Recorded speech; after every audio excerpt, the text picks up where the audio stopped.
Good morning. Welcome to the Center for Spiritual Living, Morristown. This is our Easter Sunday celebration, and we have a treat in store for you. So my name is Gail Belluardo. I'm a licensed practitioner here at the center. We are so grateful for everyone who comes in, for everybody who watches on Facebook, or even to the video replay. We are here, and we are here to know the truth for you. We are here to know that there is just this one life, and that life is lived through each and every one of us through our divine nature. And it is our task, our calling, to recognize that inner nature and our divinity. And so I'd like to let you know about today's topic. We are speaking about rising up as a continuing process, based on today being celebrated by so many religions, so many people throughout the world as Easter Sunday, which is the rising of Christ from his tomb, where he gets to and shows us how we can rise for ourselves. We'll talk a little bit more about that. But let's begin with our Namaste practice, which is a sacred practice that we have of greeting one another. And I invite you to put your hands together and turn to someone and say, "The God in me honors and adores the love in you."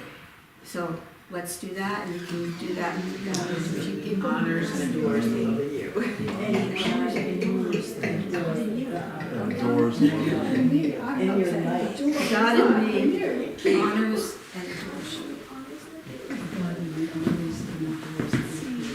Yes. Namaste, everyone.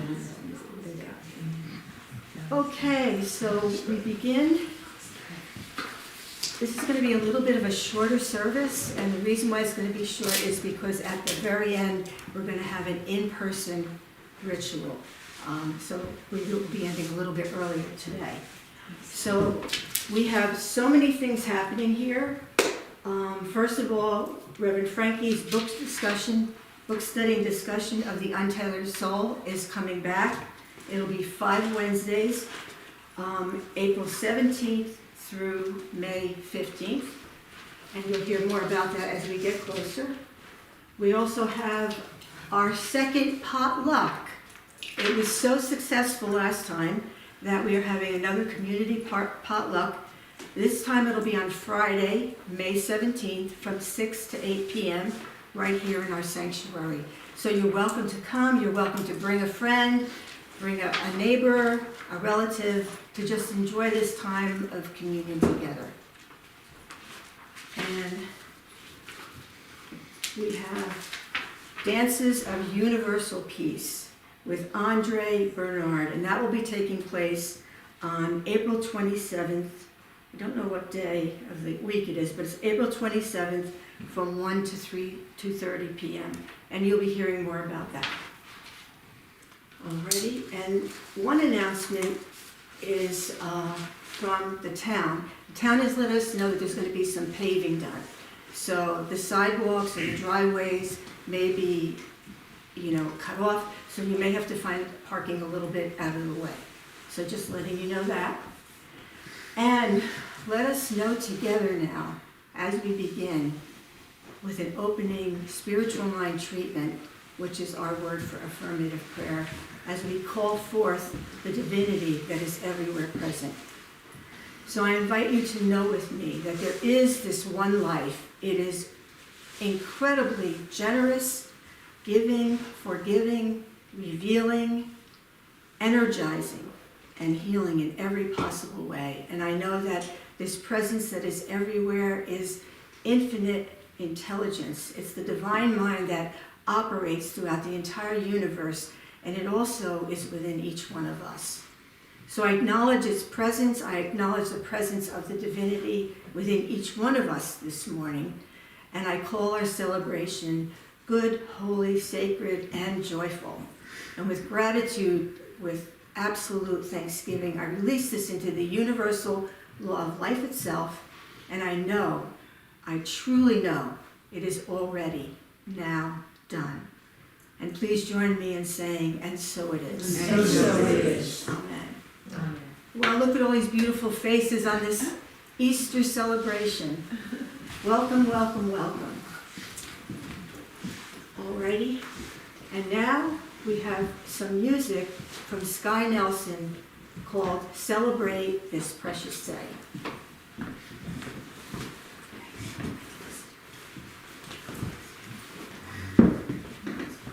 She's kicking me out.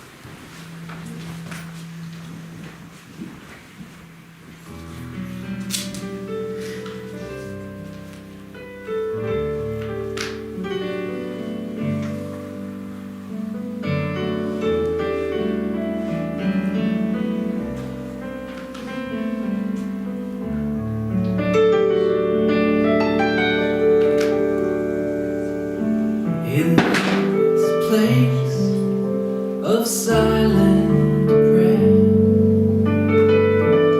all my thoughts are perfectly clear. It's up to me what music I hear, and I can choose what I feel. Yes, I can choose what I feel. I'm gonna let the joy wash over me. I'm gonna let the joy wash over me. I'm gonna let the joy wash my worry away. I'm gonna let the joy wash over me. I'm gonna celebrate this precious day. I'm gonna let the love flow out of me. I'm gonna let the love wash my worry away. I'm gonna let the love flow out of me. I'm gonna celebrate this precious day. Louder, louder.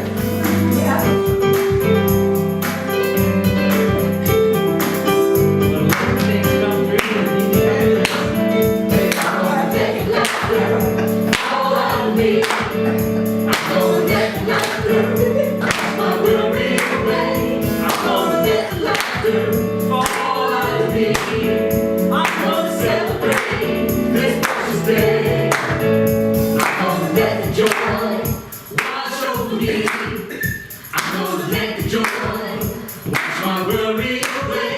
I'm gonna let the joy wash over me. I'm gonna celebrate this precious day. I'm gonna celebrate this precious day. I'm gonna celebrate.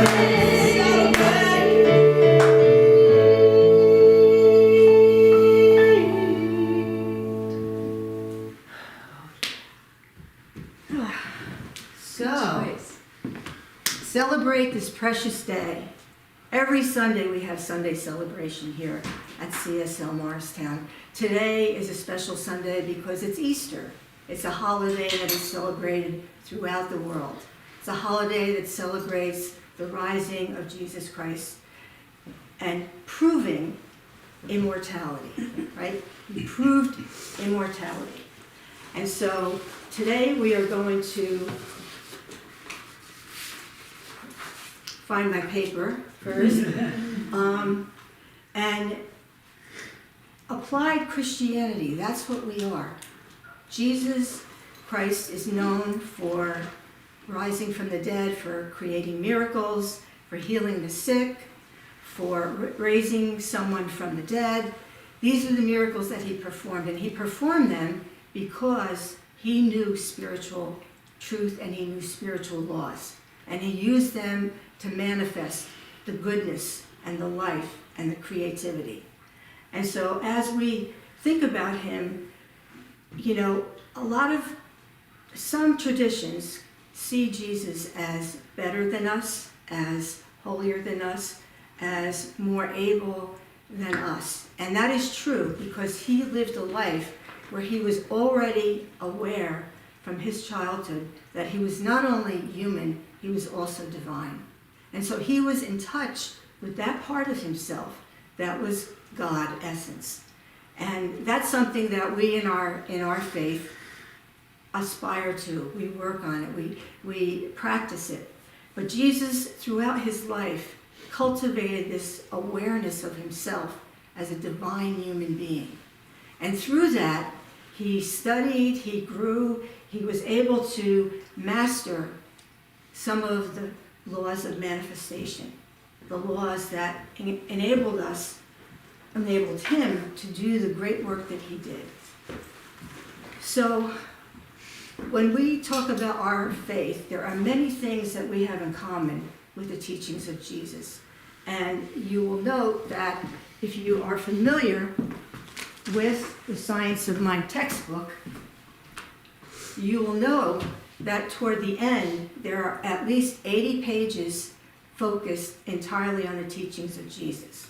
So we believe what he taught. We know in our hearts that we demonstrate through using these principles, and that we're able to really fully embody who we are meant to be. It's an ongoing process. We never get it done. We never get it done.